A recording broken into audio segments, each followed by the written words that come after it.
प्रथम विश्व युद्ध के नायक शहीद गबर सिंह नेगी की जयंती पर उन्हें भावपूर्ण श्रद्धांजलि अर्पित की गई। सेना के जवानों, पूर्व सैनिकों और जनप्रतिनिधियों ने शहीद स्मारक पर पुष्प अर्पित कर श्रद्धांजलि दी।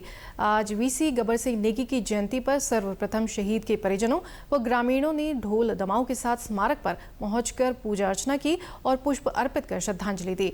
इसके बाद गढ़वाल राइफल के सेंटर कमांडेंट विनोद नेगी ने पुष्प चक्र अर्पित कर शहीद को श्रद्धांजलि दी। वहीं द्वितीय गढ़वाल राइफल के कमान अधिकारी के नेतृत्व में लैंसडाउन से आए सेना के जवानों ने स्मारक पर सशस्त्र सलामी दी और पुष्प चक्र अर्पित कर शहीद को याद किया। सेंटर कमांडेंट विनोद नेगी ने कहा कि गबर सिंह नेगी की वीरता और शौर्य गाथा सैनिकों में जोश भरने का काम करती है। उन्होंने कहा कि आने वाले समय में चंबा मेले में सेना की भर्ती की जाएगी।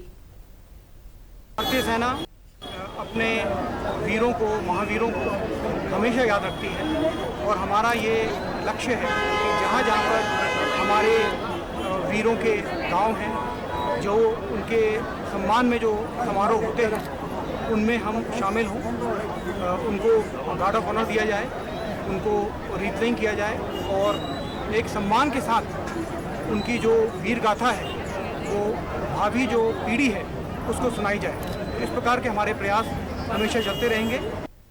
स्थानीय निवासी सुरेंद्र मोहन उनियाल ने बताया कि गबर सिंह ने कम उम्र में अंग्रेजी सेना की तरफ से लड़ते हुए विक्टोरिया क्रॉस प्राप्त किया। उन्होंने बताया कि उनका जन्म मंजूड़ गांव में हुआ था। उनकी याद में चंबा में उनके स्मारक में 8 गते बैशाख को मेले का आयोजन किया जाता है, जिसमें गढ़वाल राइफल सेंटर से सैन्य टुकड़ी उन्हें पुष्प चक्र अर्पित करती है।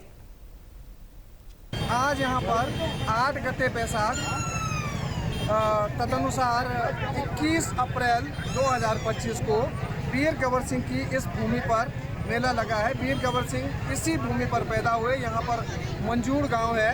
मंजूड़ गांव में उन्होंने जन्म लिया और बहुत कम उम्र में उन्होंने इस देश के लिए अंग्रेजी सेना की ओर से लड़ते हुए बहुत अदम्य साहस और वीरता का परिचय दिया, जिसमें कि न्यू ग्रेग चैपल के युद्ध में उन्होंने जो साहस वीरता का परिचय दिया। क्वीन विक्टोरिया के हाथ से उनको विक्टोरिया क्रॉस दिया गया और उन्हीं की याद में यहाँ पर हर वर्ष मेला लगता है।